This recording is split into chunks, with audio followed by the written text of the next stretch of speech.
How often do we see something in life and think, wow, that's not how it's supposed to be, and then move on, living our lives as if nothing happened? Will Pearson was working as a deckhand on a luxury yacht when he watched 1,000 water bottles go up in flames during a stop in the Maldives as last disposal. But Will didn't just move on with his life. He decided he wanted to change something. That moment revealed a bigger problem. We've built systems where destroying the planet is profitable, but healing it isn't. Will's response was Ocean Bottle, proving you can build profitable businesses around planetary healing. But today, we're going beyond one company's story. When I met Will in person, he was the person everyone gravitated toward. He radiates the kind of optimism that makes you believe we can actually solve the world's troubles. And that's exactly what we need right now. Because here's the thing. We haven't really had a positive vision of the future since Star Trek in the 1960s. It's time to design a new one. In this conversation, we're mapping out what capitalism could look like if businesses gave more than they took. We are reimagining the ocean as the center of our economy instead of its victim. We're designing a world where sustainable choices are the convenient ones. Some may call it naive, I call it necessary. The world needs new blueprints for how to live. And that's what we discuss today. This is Where the Ocean Meets Will Pearson. Will, it's such a pleasure to have you on. Joel, great to be here. Yeah, I'm really looking forward to this. Yeah, and I would say, as always, let's dive right in. I recently listened to an interview with Albert Wenger, a famous investor. And in that interview, he said the last time we had a positive vision of the future was Star Trek in the 60s. Women, men of all colors working together, peace on Earth, space was the final frontier. I think that after 60 years in, and with all the news that are surrounding us, it's time to develop another positive vision for the future. And are you in for that? Definitely in for that. The only part that I might question is the space exploration. After all, there's no beaches on Mars, so I'd rather stay here on this beautiful planet. Perfect. Then let's grab space as the final frontier and focus on this planet. I'm all in for that. Let's start with something that we know a thing or two about, and that is capitalism, purpose in capitalism. And there's this beautiful review framework that I personally like for retrospectives, which is start, stop, keep. What should we start doing? What should we stop doing? What should we keep doing in capitalism?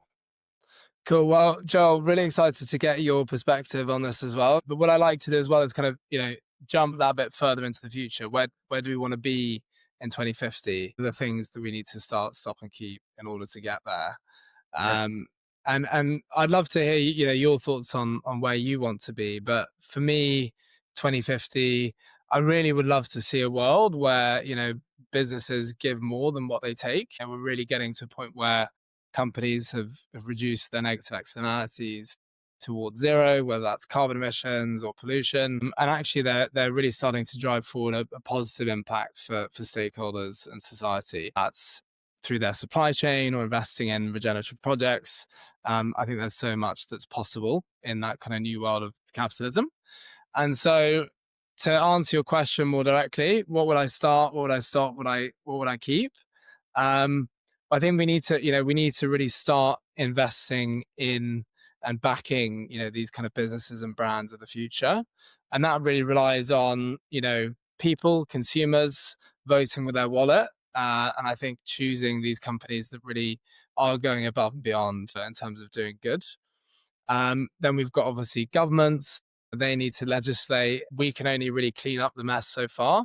The mess is pretty big. So we really need governments to legislate and help, reduce that mess. So those are probably my two main start points. And as far as keep goes, I don't know what I would keep from today. I mean, there's some great initiatives that have happened over the years, whether it's, Live Aid, raising money through, create a creative mission for society, all the way through to other amazing, we're such an innovative species. That is probably the core thing that I'd keep, is that innovative spirit. And then as far as stopping goes, yeah, I think I've kind of covered it as far as legislation goes, but the plastics treaty is a big one. We really do need to legislate and kind of set the framework for these, business for good companies to thrive. Mm. What do Yeah. you think? A lot of it resonates with what I would want to see. And I think going into 2050, I recently learned about that concept of baselines, right? That we get used to an ever declining baseline. A new generation comes in. They don't know what the world looked like 20, 30 years ago. I spoke to Fabio, who's an ocean scientist, and he told me that a couple of 100 years back, you were able to swim with mantas and with sharks in the Mediterranean Sea. And I think I would love to see sharks in the Mediterranean again. I would love to see mantas, my favorite animal, in the Mediterranean again. So baseline that is not plummeting, but that is actually increasing when it comes to wildlife and biodiversity. That would be a big thing for me personally, because I think that would mean that we're on a good track with other things like climate change, like pollution. So, and I think you already mentioned all the things, right? We need to put a price on externalities. I think what capitalism is good at is driving costs down. And I think we do need to drive the cost down for externalities or solving these externalities.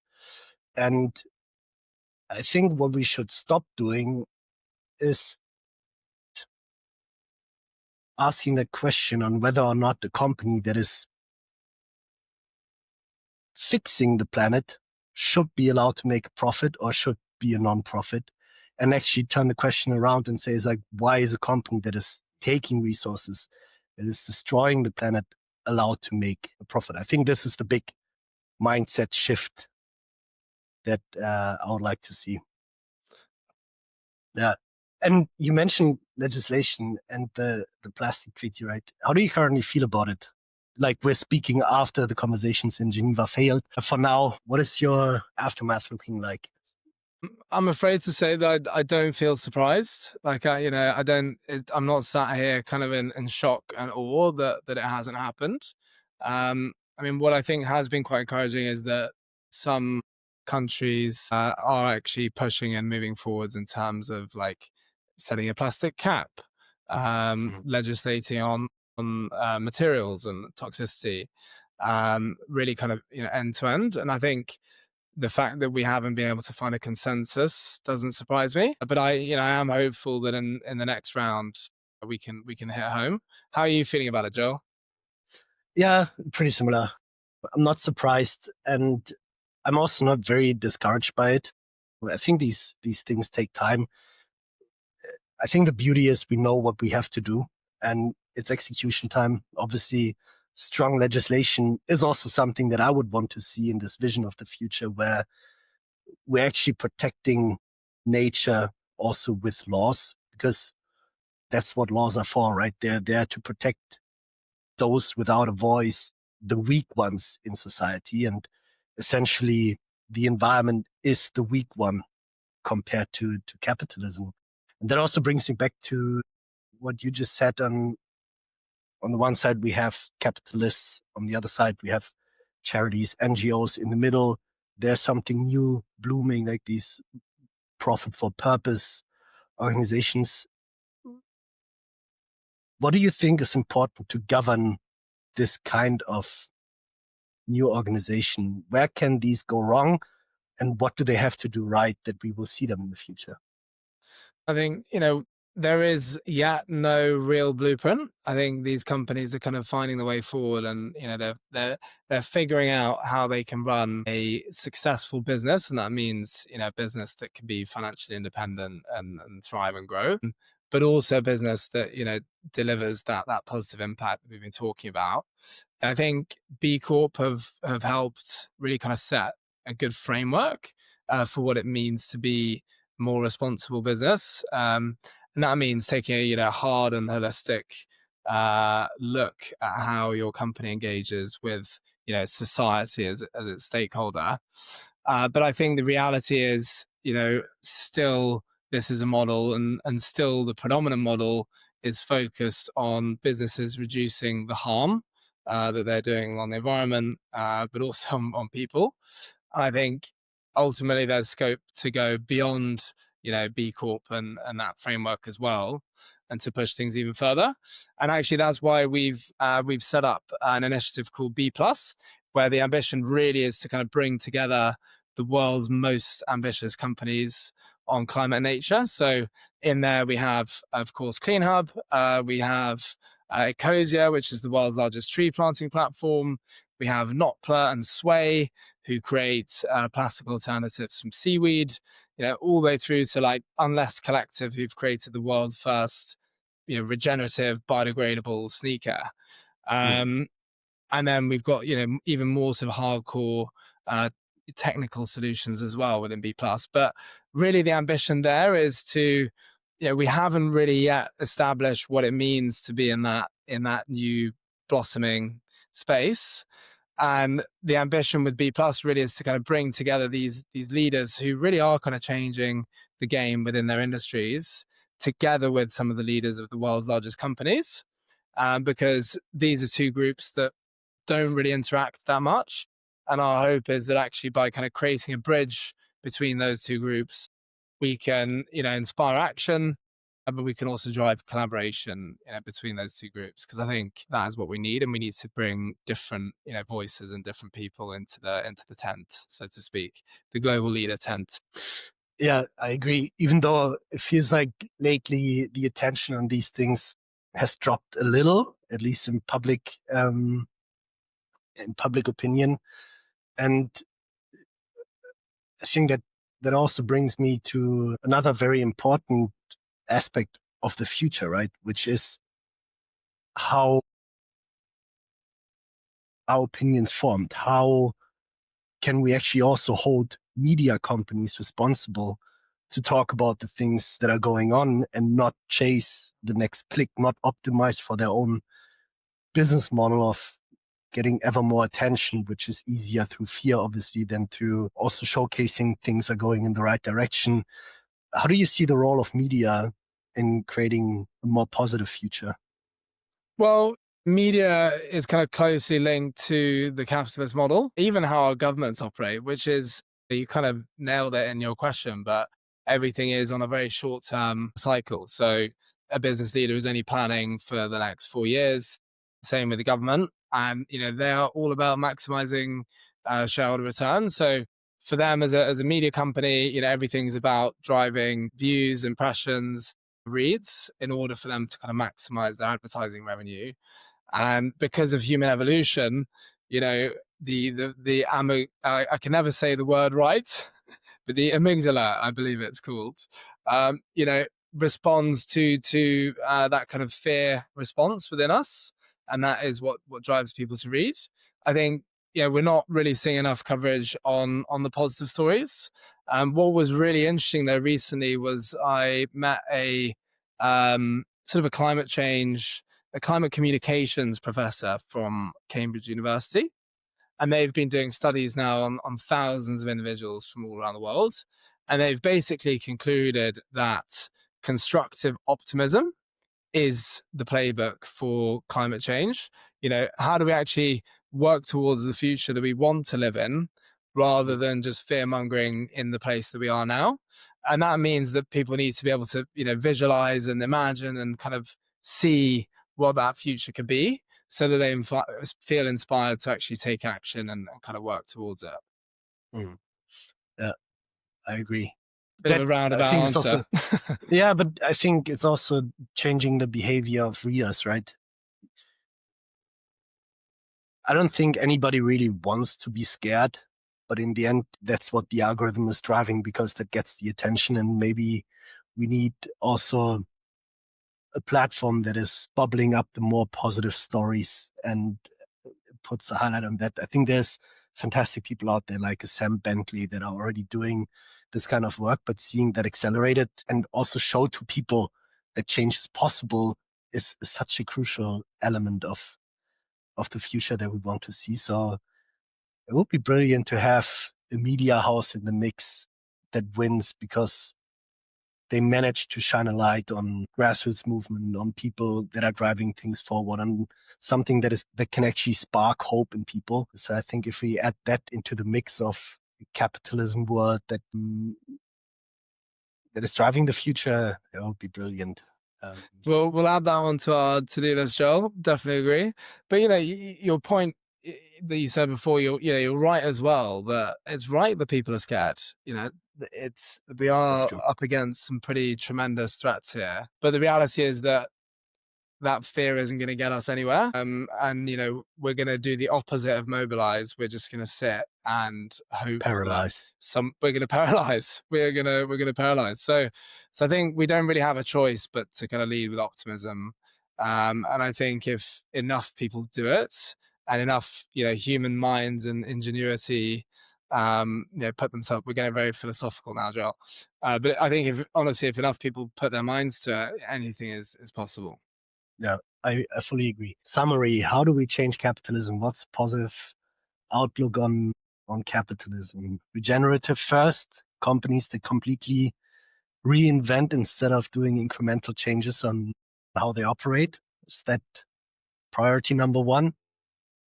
I think so. I think we need to kind of keep doing what we're doing and trying to constantly as well improve what we're doing, because we're not perfect either. And I think, we need to support other like-minded entrepreneurs who want to build those kinds of companies. And I think by proving the success of these business models, the larger corporates, should we say, will quickly realize that, they need to do something here or they're going to get left behind. And I think governments as well will hopefully realize that actually this route creates jobs, employment opportunities, and ultimately a greener and better future with less of all the externalities that you're talking about. Yeah. And I think that's where we might sound a bit naive, right? I think so, yeah. It probably sounds like we're like woo-woo sitting by the beach, having one drink too many. But I think there's already examples out there, right? You mentioned them that find alternatives to fossil feedstock for plastic. Obviously, they still have to prove that they can scale up, but with the right ecosystem, this is possible. And there are so many innovations out there that are trying to fix problems, and that's what gives me hope. And then at the other end of the spectrum, there's this quote from the founder of Patagonia who said, "We can't dilute ourselves into the fact that anything is sustainable. Anything man does creates more harm than good." And even in that, I think there's something incredibly liberating, because once you understand that, you can look at what damage is my business still doing and how can I minimize that, right?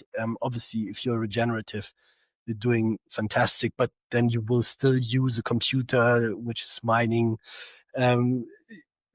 lithium or whatever rare metals that you need to power these machines. There's non-recyclable plastic in there and all that.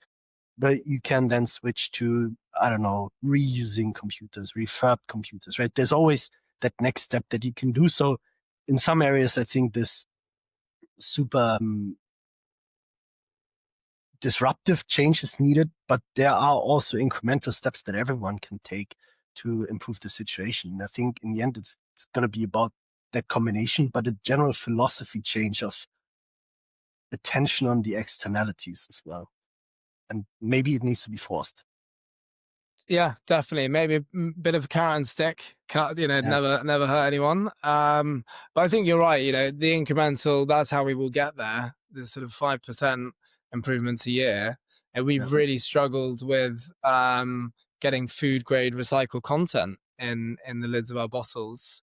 Like there was new EU legislation that came out that basically meant it's been impossible to kind of make that improvement. But yeah, we're just continuing to look at different alternatives, different options for how we can move forward. So, I think the point is to kind of not get discouraged and actually set oneself some realistic goals that actually, you can smash. And then eventually 2030, 2050, we're at the goalposts. Again, sounding very woo-woo and naive and optimistic, but hey. No, I think hopefully it's now a bit more realistic, but this focus on resources is so incredibly important. Now, shifting a little bit, right? In the intro, we discussed space as the final frontier. Star Trek. Both agree that we're not that much into it.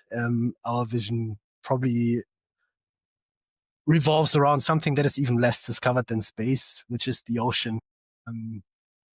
Which role does the ocean play in your vision, in your future positive vision? Yeah, well, I think I probably share well, we definitely both share the ocean passion. And yeah, for me, it's kind of been a red thread throughout my life, and I think that passion has really kind of only grown over the years. And it's actually only really in later years I've fully recognized and realized just how important the ocean is as an ecosystem to all life on Earth. You know, it produces half of the oxygen that we breathe. It is the world's largest carbon sink. It produces food for 3 billion people. It regulates our global climate. And every single essence, healthy and resilient ocean is essential to all life on Earth. And you don't just have to take our word for it.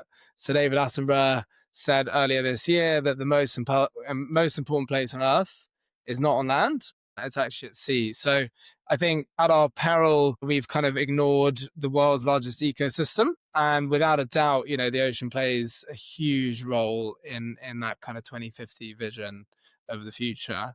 And I think ultimately, if we can protect the ocean and allow it to kind of regenerate itself, because it has this amazing power to regenerate itself, right?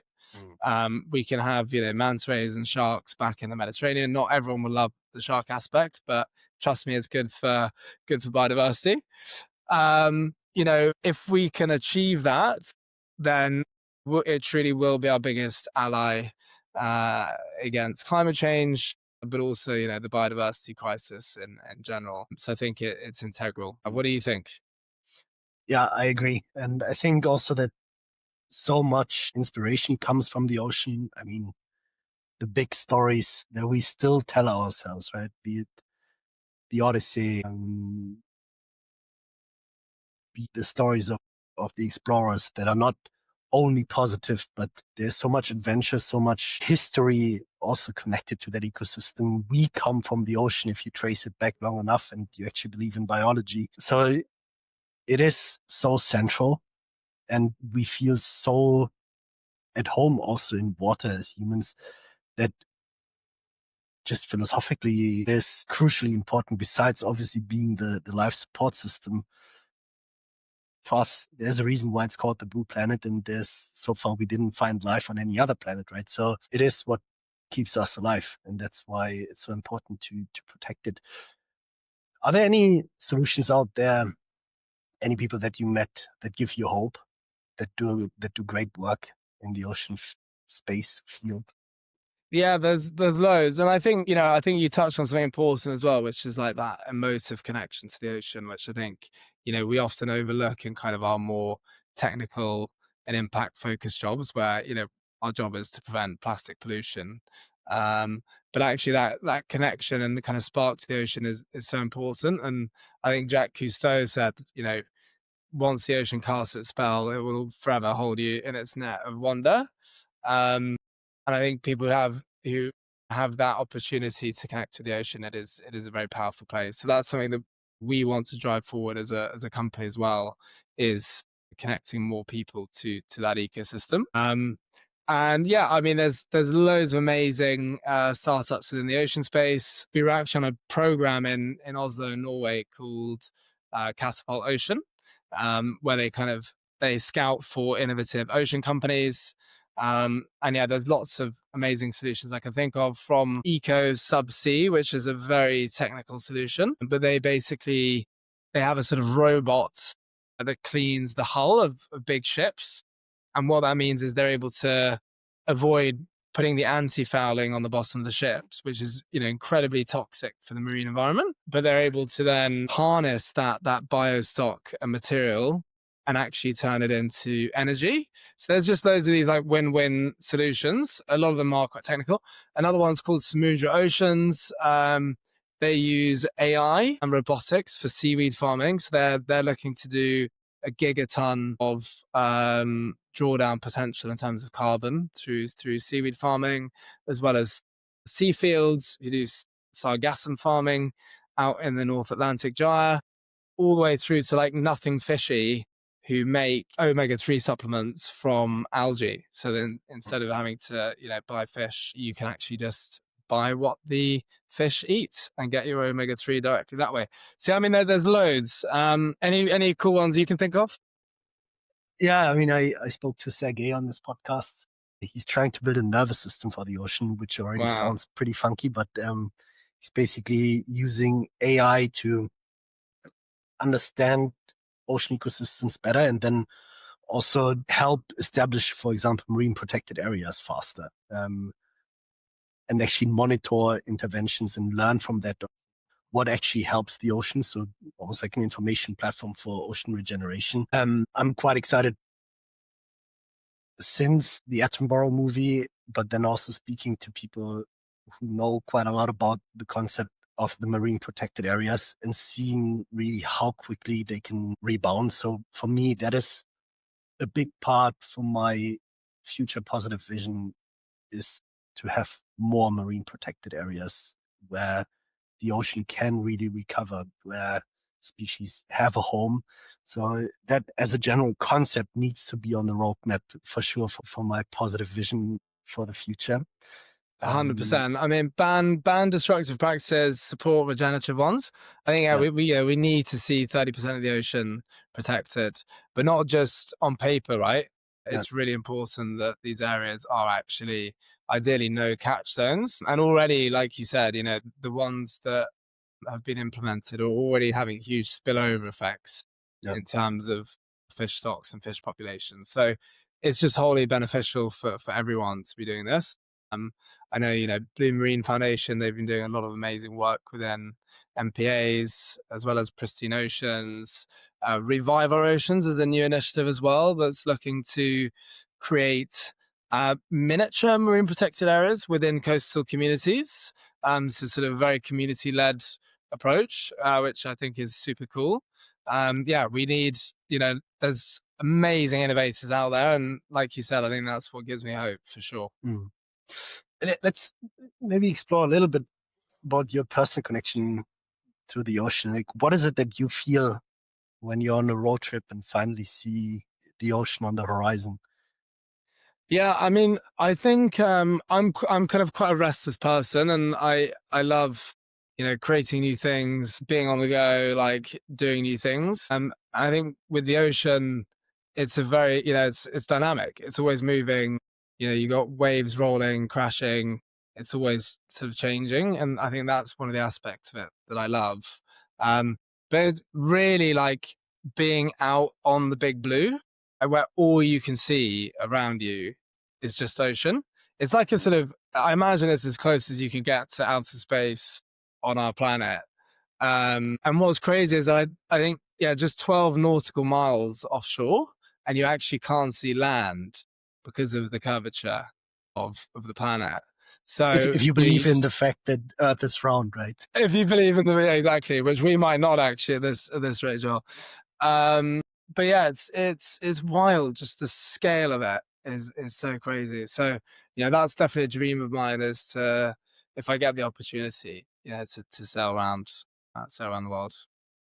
Yeah, Definitely. Is there what you would do if you could just take a year off, unlimited I think if budget? I had one thing on my bucket list, that would be it. Definitely be happy with that one. So yeah, no, it was amazing. And how did your kind of connection to the ocean start? And what is it for you? With the lake, I was also sailing as a kid, and then at some point started surfing, and that was really for me the way into the ocean and also into the work on plastic pollution. And that's why I think it's so important for people to realize what you're really passionate about and then putting almost like your life behind it, right? And that it's possible to protect these ecosystems and these things that mean something to you. And for me, some of the most memorable moments are obviously catch that first wave when I was fortunate enough to live in Hawaii for 6 months, and just sitting there when the sun rises and you're in front of the volcano, basically see this lush monument of an island in front of you, and you catch a wave and glide over the reef, and everything is alive around you. That is so beautiful. A friend invited me to sail with them from Sicily to Sardinia which is 3 days without phone connection, just out in nature. There was zero wind, but then I had the night shift and the sun was rising and the water looked like oil and everything was so calm. It's these moments that you really recall as, or that I recall as pure bliss and happiness. I think if you ask me when I was happiest in my life, obviously when my daughter was born, when I got married and all that stuff. But other than that, these moments rank so high. And that's what is my personal driver to protect it, right? It's this beautiful playground for me. And I know that for many other people, it's something else. It's their lifeline. If they're fishermen, if they depend on the ocean to deliver. And um, still, I think everyone has their own personal story that connects them to it. And if we find the spark in everyone, and it just makes people want to protect it 1% more, I think we can move it quite a bit. The ocean and nature spark. Yeah, I think you know you're onto something there. It's funny though because I think even though everyone is connected to the ocean in some way, right? Like we come from the ocean. Every other breath of oxygen we take comes from the ocean. I live in London right now, and honestly, I spend the most of my time feeling quite disconnected from the ocean, actually. And the reality is, you know, people are focused on their jobs, you know, earning a living, they're on their commute. Probably the last thing that's on their mind whilst they're on the tube is actually the ocean. So I think you know, whilst there is connection with a lot of people, I think we do also have a big job to do in terms of kind of finding that spark and allowing enabling people to connect to the ocean. Mm. This is not a question that I have prepared, but that comes to me quite regularly. I think there's this, or there certainly is the study that says that a lot of people would say about themselves that they are good people. And what I realize in my work is that when I tell people what I do, they put me on a pedestal, right? Oh my God, you've got it all figured out. You're doing great. And at the same time, I misstep so many times in my life as well around sustainability and all that. How do you deal with that in your daily life, with kind of like the aspiration and the picture that people have about you, and then maybe falling short on that as well? Yeah, I mean, you know, honestly speaking, I fall short every single day. You know, I'm so far from perfect, and we ran a campaign. I think it was last summer or maybe the summer before, called E-Confessions, and it was really all about getting people to talk about their worst environmental confession, because absolutely no one is perfect, and this fundamentally comes from a belief that businesses need to enable individuals to live sustainable lives. Sure, we don't need to buy all this junk and sort of terrible stuff, but the reality is, you know, you can bring your reusable bag to the supermarket and you still fill it to the brim with plastic wrap products, which is a reality for me. Like, I'm the founder of Ocean Bottle and still go to the supermarket, you know, and end up with lots of plastic products. It's really difficult. It's really, really hard. And the same goes with travel. Like, try and take the train whenever we can, but sometimes it's 6 times the price. Also takes, you know, at least twice as long. So it can be, you know, it can be quite challenging. And you know, you can't get a train across the Atlantic, unfortunately. And I wish I had the time to go by boat, all the budgets. But yeah, you know, it's not a reality. Yeah, my confession to share with you was you know, like the bags of lettuce, like salad. Yeah, always buy those because I want to be healthy, want to get some salad in my diet. And then, you know, a week later, I realize, shit, there's that bag of lettuce. I've had half of it, and then, you know, boom, yeah, it's terrible. Yeah. So how about you? Uh, Also many, I have to say. One that people might hate me for is these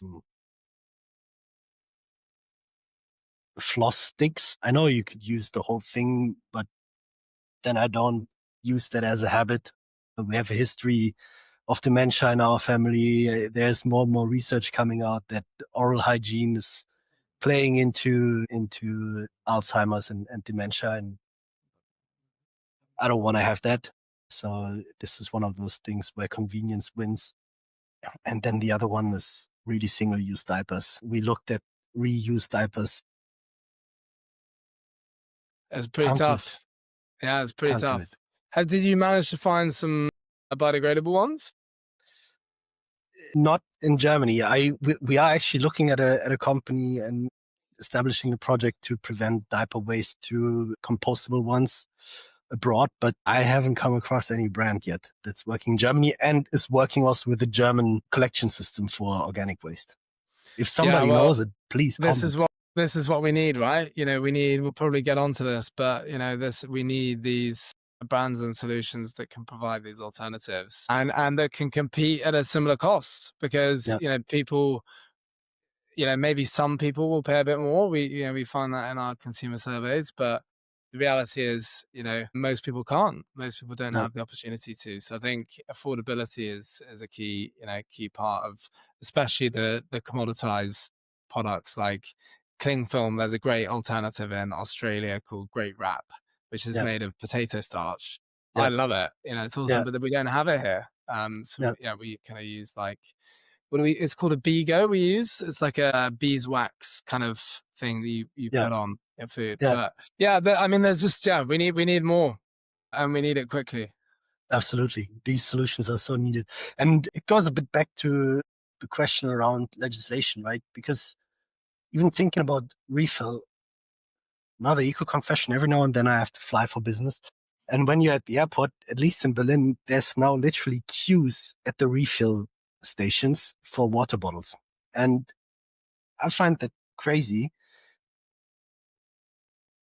that this is not more adopted throughout, right? In Germany, you can drink from tap basically everywhere, but you don't see people queuing to refill their bottles. But in an airport ecosystem where even a water bottle is so expensive that people don't want to do it, everybody's using the refill stations. And at the same time, you see in retail, reuse stations are going out of business because it's too inconvenient. And I think this is, again, something that we need for the future positive roadmap, that these more eco-conscious solutions also become the more affordable ones, right? And that doesn't mean that everything around us has to become more expensive, but maybe also how we redistribute subsidies that are existing for pollutive and extractive businesses out there. I think that's jumping a bit back in topic, but well, I think I'll jump onto your point there, because I think one of the big changes we've seen since we launched Ocean Bottle in 2019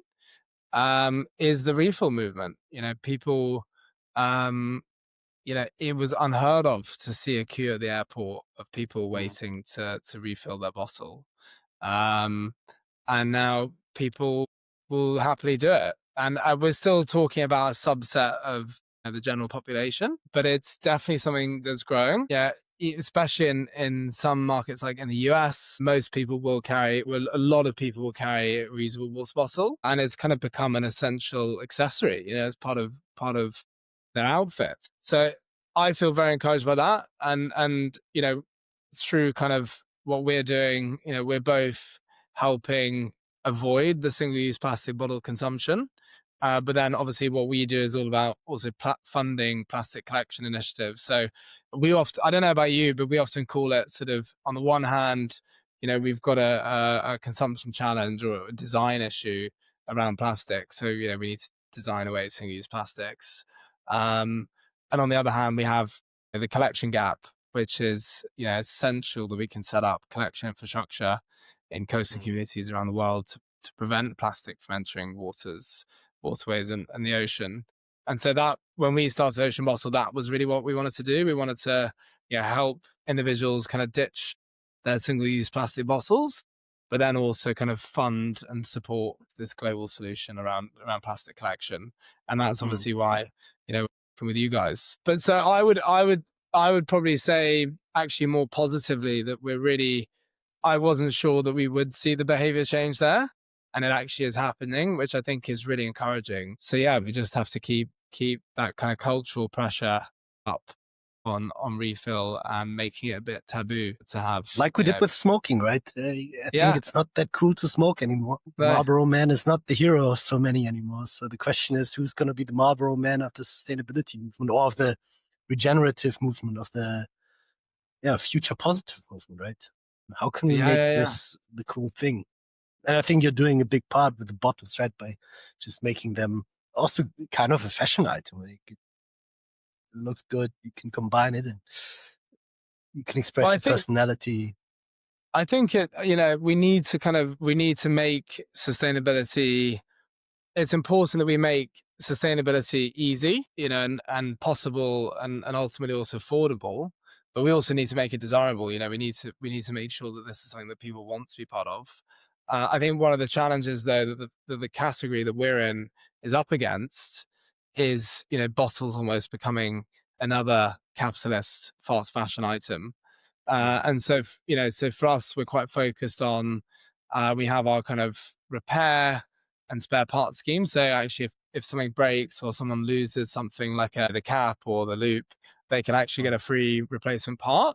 So we're really, trying to make sure that we're quite evangelical actually about people using their bottle for years to come. And, try and make sure that we encourage people, not to buy one if they've already got a perfectly good bottle. But I think, there's work to do even within a category that's trying to, save the world from plastic bottles.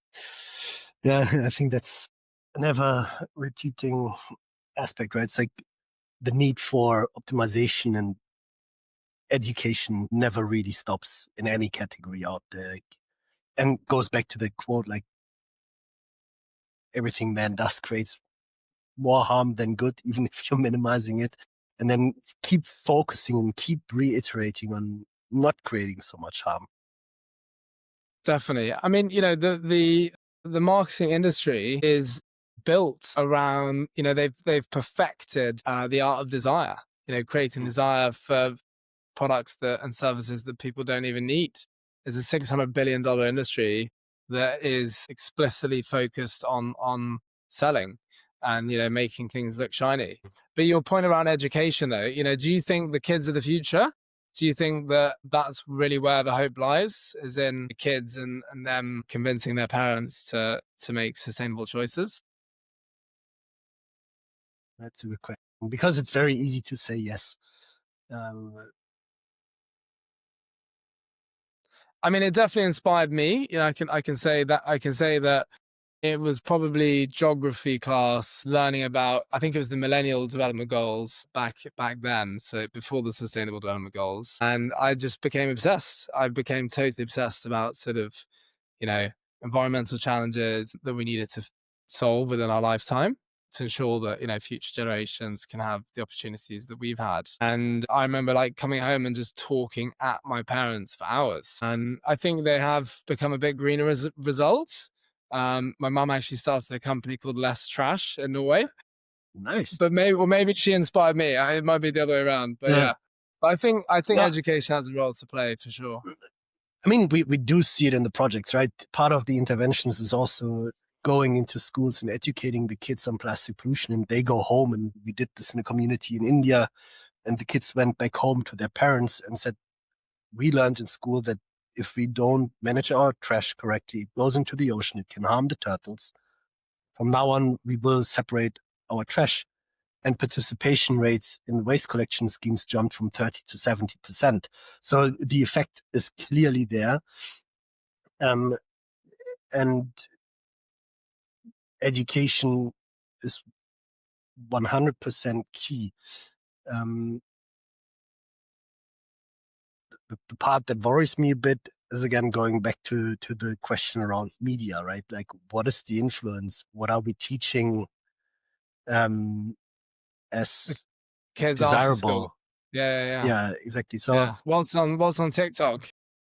exactly. And do I need the newest item to be cool? And then at the same time, right, the part that also goes back to the capitalist question is, in the end, capitalism increased prosperity for millions of people, billions of people, quite literally. Like, if you look at how many people are lifted out of poverty, it's quite insane. But that growth also needs to come from somewhere and from certain model of consumption. So marrying that consumption model with a more circular, regenerative model is super important, and making that affordable, convenient is, I think, the key to success. Because again, as soon as something becomes too inconvenient, I'll go to the more convenient option, at least at scale, right? And not every single one on planet Earth is going to change their behavior for a better outcome, because also the reward is so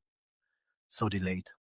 That doesn't necessarily fit into our future positive vision, but I think it's Yeah, also important to call out the problems there are. definitely.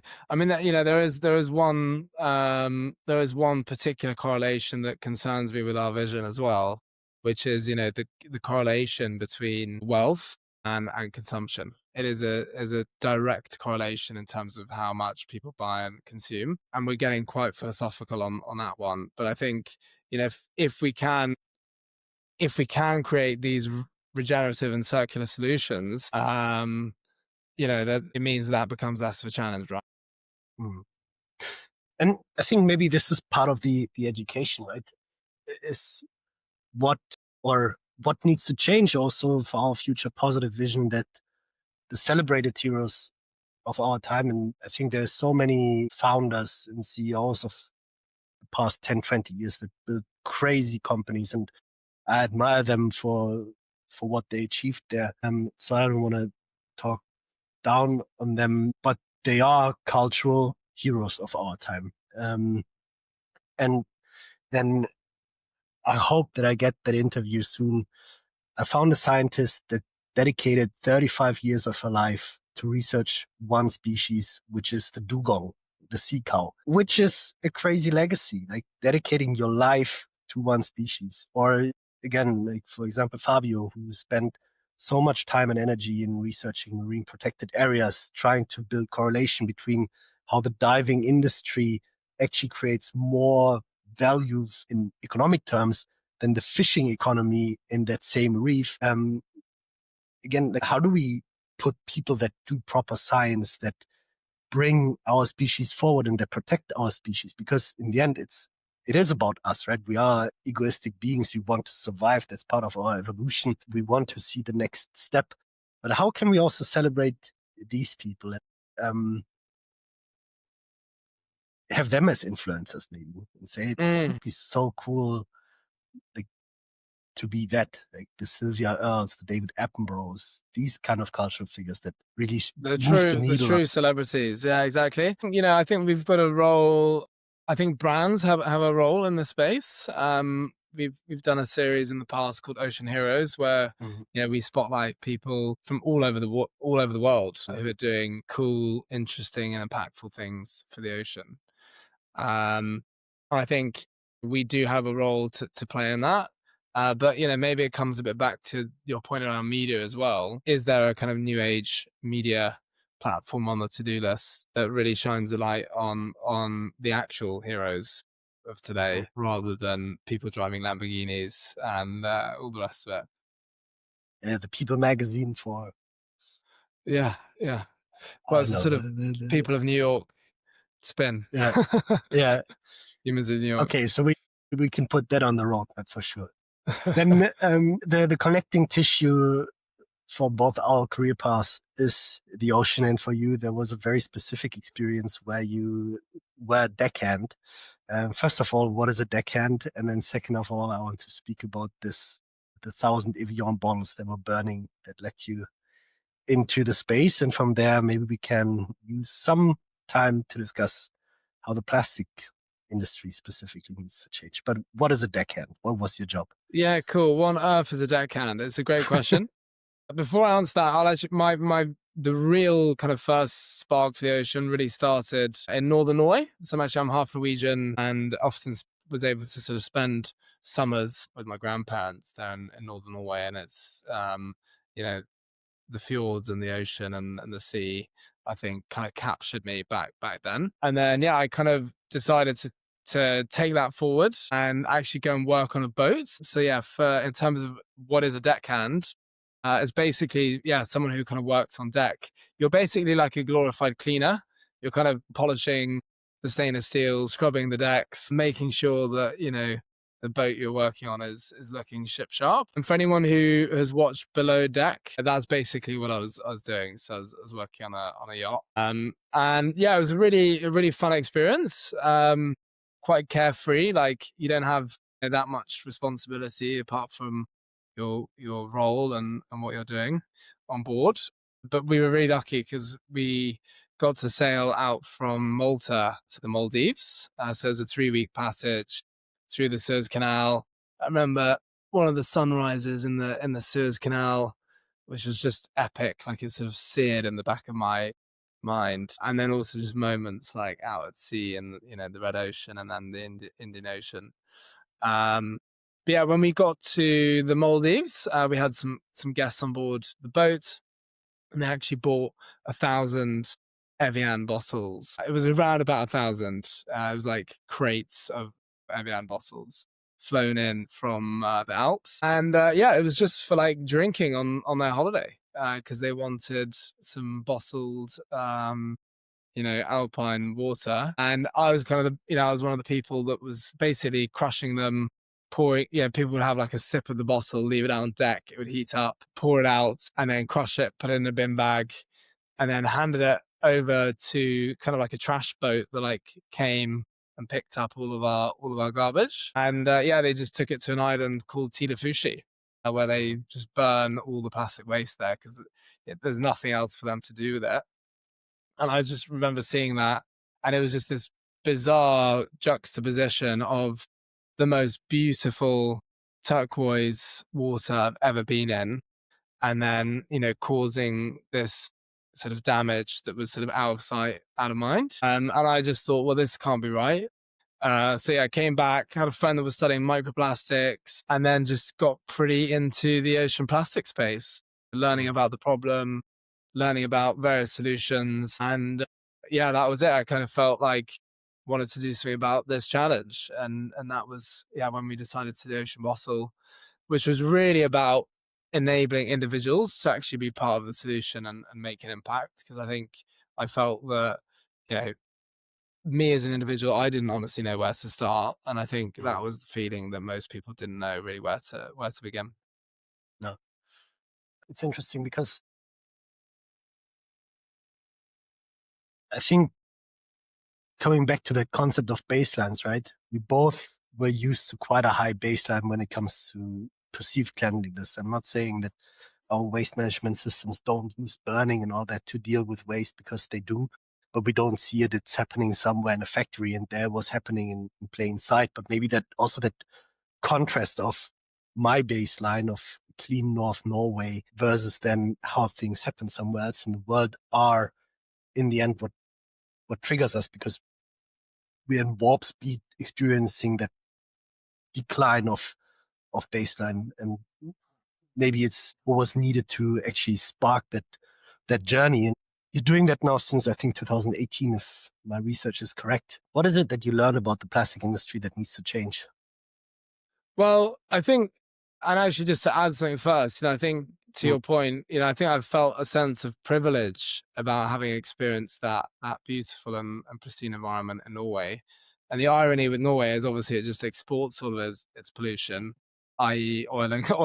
But, the country itself is sort of very, clean and green in theory. And I think just a sense of, well, everyone should have access to this clean environment, and both current and future generations. And I just find it heartbreaking that we're kind of destroying that. And I think that's worth fighting for, at least in my eyes. So that's really been my big driver, I think, with Ocean Bottle, is kind of fighting for that.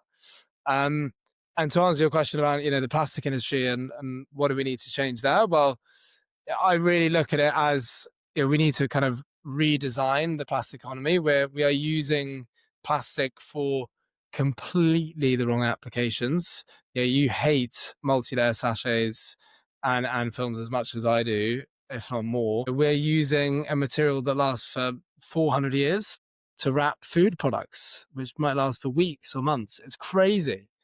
And so I think fundamentally we need to kind of redesign where we're using plastic.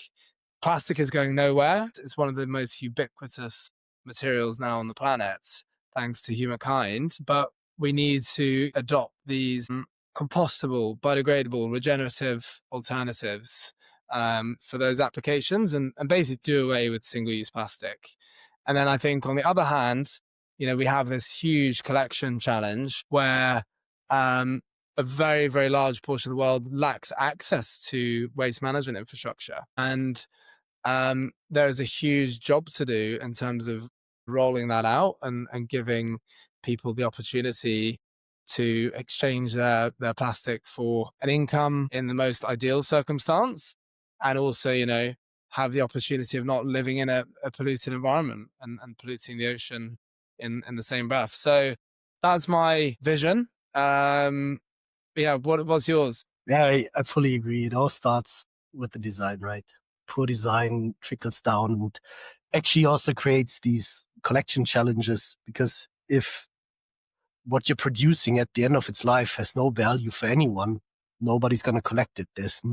In a capitalistic society, there's no value in picking up something that you can't resell because you can't recycle it. So that's a big mistake in the system. At the same time, I think we do need packaging material because it protects food, right? Makes it fresh for longer, or it keeps it fresh for longer, so you can also avoid food waste, which is driving emissions. But you mentioned companies like a Rockplow, right? So we can look at what other carbon sources can we use to produce a polymer or packaging material that has these barrier functionalities. So I think this research needs to be done. I think that the really big issue with plastic that is so hard to break is that plastic in the end is a waste product of the oil and gas industry. There's the story of how Rockefeller was looking out of his window and saw a flame in one of his refineries. And he was asking, what are we burning there? Now, I might recall the story wrong, but I think it was ethylene, which is, if you look at PE, polyethylene, right? It's one of the materials that you need for plastic. And he said, stop burning that, like find some way to do something with it. And was created plastic. So it is a byproduct of the oil and gas industry, which makes it so bloody cheap. And I think that's one thing that needs to stop. So we need to look at new carbon sources for it, as hopefully the oil and gas industry is further declining while we build on other energy sources. So yeah, in the end, still design, and fully agree on the collection. I think everything was said around that. I don't need to say that again. So let's focus on what the benefits of the material are and try to reduce again the damage that it does. Because if you can't recycle it, you have to dispose of it. It has to go. And that's bad by all means. It's bad. I mean, the nature is by default a circular economy, right? And what we've created is, a whole world of linear economies. Make waste is the classic analogy. And my fear, and we'll end on an optimistic note. My fear as well, with the oil and gas industry, is that what initially started as a byproduct is now a major product for the oil and gas industry, and actually, a very lucrative product for that industry. And so, as far as the plastics treaty goes, we're seeing very strong headwinds from that industry, and lobbyists kind of far outweighing, the number of kind of us and companies that are trying to tackle these challenges in the room. So I think that probably needs to be recognized, and ultimately I hope the governments will do the right thing because of the destruction that is being caused by plastic pollution, and that means that companies like us can actually get on with our jobs and clean up the mess, not just sort of deal with the onslaught, basically. Yeah, so coming back to more regenerative, more circular systems with better regulation. Yeah, future positive. I think we're probably not done yet designing the future, but I think there was a great start, and maybe we can continue that conversation at some point in the future. I always like to end on a quick rapid fire session. And the question that I'm asking everyone is, you can have dinner with a marine animal. You don't have the animal for dinner. Which animal is it and why? It can also be extinct. Wow, that's a great question, Joel. It could be dinner with a blue whale because, it's the world's largest species. I feel like a blue whale is probably pretty wise, and there was that story of the one specific type of blue whale that communicates at one frequency that's like incredibly lonely. And I think a dinner with a blue whale would be pretty cool. I'm not sure how much of the food I would get though, because it'd probably have the vast majority. That's true. Tons of krill. Oh no, they don't eat krill. Or is it? I don't know. I think they have. I think they have a bit of. Yeah. All right. What gives you hope? Honestly speaking, I think really what gives me hope is the innovators that I meet. Every single week, especially at sort of gatherings like London Climate Week, and it's just incredible to see the number of people pouring into the ocean space, but also the environmental space in general. And people are tackling different challenges, coming up with solutions that are even more cost effective and are just like win-win-win. My hope for them is really just that they can scale super fast because that's what we need. And that, governments will recognize that the economic opportunity and environmental opportunity kind of within that. So that's definitely my hope. Mm. You get to go on your sailing trip around the world. Where do you think is the biggest risk that you will stay forever? Well, I met Titwan, who started Coral Gardeners in French Polynesia, and I do worry that I might get stuck there indefinitely. I think that's very likely. Then last but not least, you can recommend an Instagram channel, a book, a movie, any resource that inspires you for the oceans, for the future. What is it? Yeah, well, I check out Atmos, super cool Instagram channel, alongside Earthrise Studios.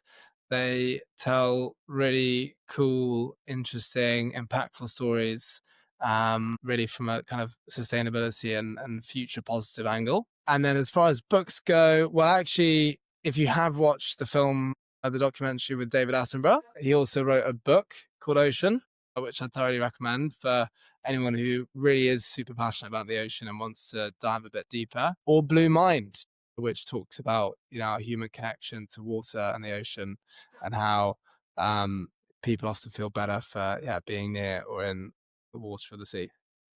Perfect. And then really the final one. I noticed whenever I see you, you know everybody in the room typically, or you're very well connected. What is your secret to networking? Oh, that's such a good question. I think I don't know if I've necessarily got a secret to networking. I think, the reality of how we've been able to kind of grow Ocean Bottles today, and probably your company as well, is through a lot of partnerships and collaboration.